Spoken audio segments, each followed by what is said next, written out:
All right, the lab that we're doing today is the Igneous rock lab. Now, between like igneous, metamorphic, sedimentary, I think igneous rocks are by far the easiest group to identify because basically you only need to make two observations about the rock. If you look at what the rock's texture is and what the rock's color is, from those two observations, you can pretty much narrow down what kind of igneous rock it is. All right. So what we're going to be doing in this lab is we're going to be looking at 7 different igneous rocks, examining their texture and their color, and then from there we're going to identify it and then find out some other information about the rock. All right, so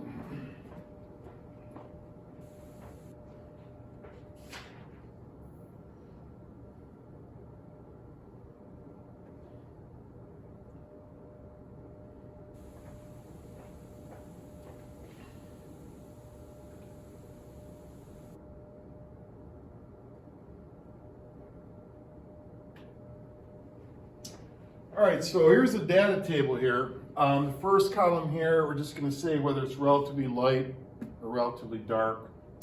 For the texture, we're going to write down one of these 4 terms, all right? So a coarse texture means that you can actually see the actual mineral crystals pretty easily, all right? If you have to put a number value to that, basically if the crystals are bigger than a millimeter, it's considered coarse. Fine texture means the minerals are too small to see with your naked eye. Glassy texture basically just looks like glass. And vesicular texture is one where it has a bunch of air bubbles in there, gas pockets in it, right? So it's kind of like a sponge-like texture. Now from these information here, we can figure out the rest of this info, including the name. All right. So up here, I'm going to put the rocks in the projector. We'll look at them up here. Get these first 2 columns, then I'll show you how to do one of them, then the rest you could do on your own. All right, so first rock to look at is this guy right here. All right, looking at this guy right here. And for the color, now initially you might catch the eye of those black minerals in there. And even though there are some pieces of black, it is mostly the pink stuff and the white stuff. So despite the few pieces of black, I would say overall, I would consider this a light colored mineral. All right.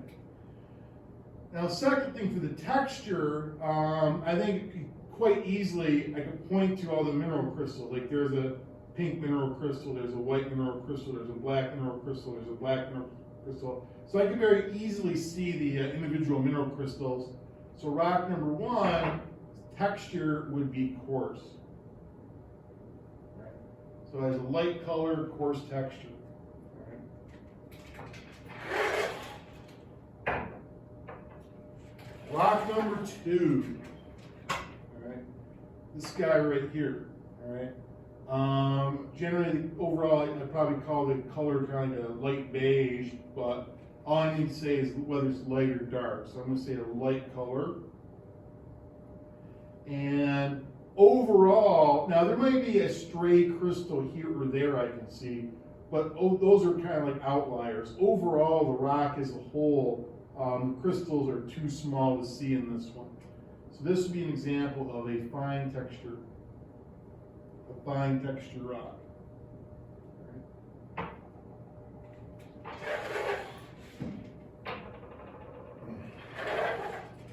Next, this guy right here, the color of that, quite obviously, is black in color, so that'd be a dark color. And you can see how it shines. You know, it just shines just like a piece of glass would. That is a glassy texture.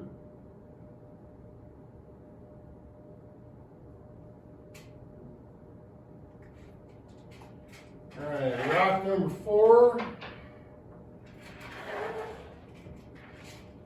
is this guy right here. So it's pretty black. So I'd say a dark color for that one. Now, as far as the texture goes, if I kind of hold like this, and I kind of move it around like that. You can see those sparkles. All right, those sparkles are like the flat sides to the crystals that are in this rock. So I can see like, move it around, you see some of those, like the one right about here. Now that's a pretty big, yeah, right there. That's a pretty big crystal right there. Now it doesn't stick out as much as it does on the other rock, because in this rock, all the minerals are similar colors, so you don't notice it as much. But when I move it around like that, you can definitely see the crystals are pretty big on this one here. So that is a coarse texture. That is dark and coarse.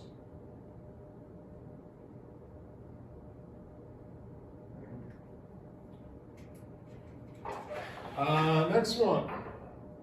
This guy right here. All right. Again, very dark in color.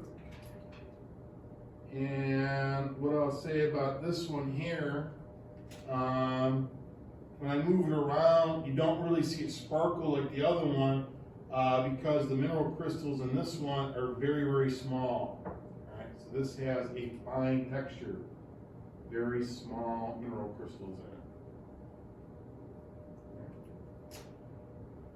Next up, number 6.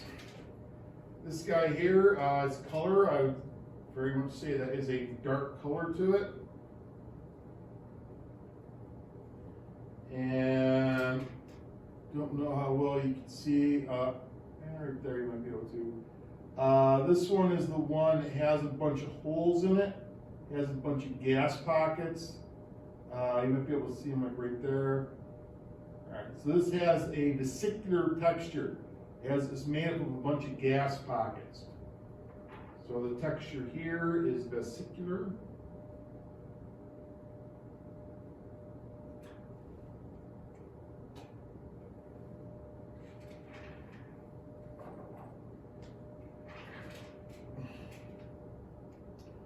And the last one here, this one here, the color is pretty light in color, relatively speaking. And on this one, again, this one that is pretty small, but this one does have air gas pockets in it. They're just pretty small, so you just have to take my word on this one. This has a vesicular texture.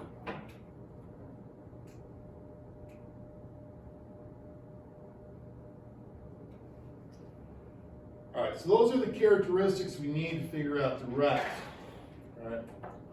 So now what we do is we're going to use our igneous rock chart to figure out the rest of this here. And igneous rock chart is this chart right here. All right. So for number 1, right, it says how formed, extrusive or intrusive. So extrusive means it formed above the ground, intrusive means it formed in the ground. And we said that it had a coarse texture. So a coarse texture would mean that it is over here, it says it's intrusive. Right? So for number 1, it is intrusive. Right. Composition, Felsic or Mafic. All right. For this one, all right, we said it was light in color. All right. So light in color is going to put you on this side of the chart, and that's going to give it a felsic composition. It came from a felsic magma.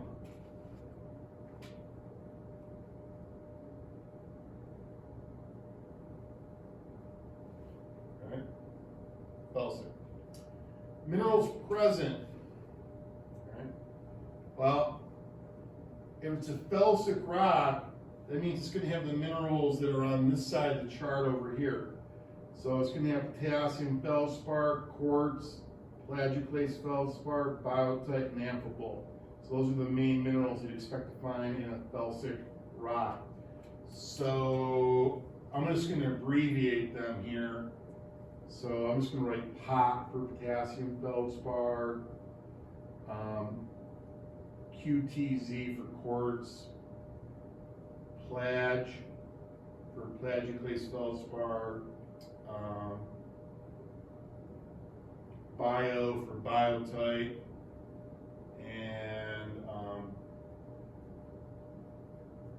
amp for amphibole. All right, so potassium feldspar, quartz, plagioclase, biotite, and amphibole. And for the rock name, again, I can just figure that out from light colored and coarse.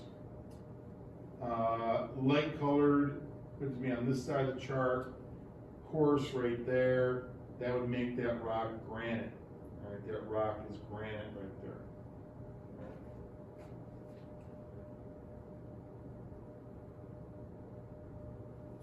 That rock is granite. All right. So you're going to have to do the same procedure for all these other rocks. Sometimes it might be easier to come up with the rock name and then kind of work backwards to figure out the other stuff. Now, because I'm a swell guy, I'm going to make this a little bit easier for you. And how I'm going to go about doing that is that I am going to tell you which 7 are out there. So it's going to narrow it down a bit for you. Okay. So from this chart, here, the 7 that we looked at, we already said granite, all right? So the other rocks that we looked at a piece of gabbro, we looked at a piece of basalt, we looked at a piece of scoria, we looked at a piece of obsidian, we looked at a piece of pumice, and we looked at a piece of rhyolite, all right? So those 7 are the 7 rocks that we looked at. So that narrows it down a bit for you. It should make it a little bit easier for you. All right. But again, so using this information, you can figure out which one of these rocks it is, and then you just use the chart to figure out the rest of this. And that is the lab.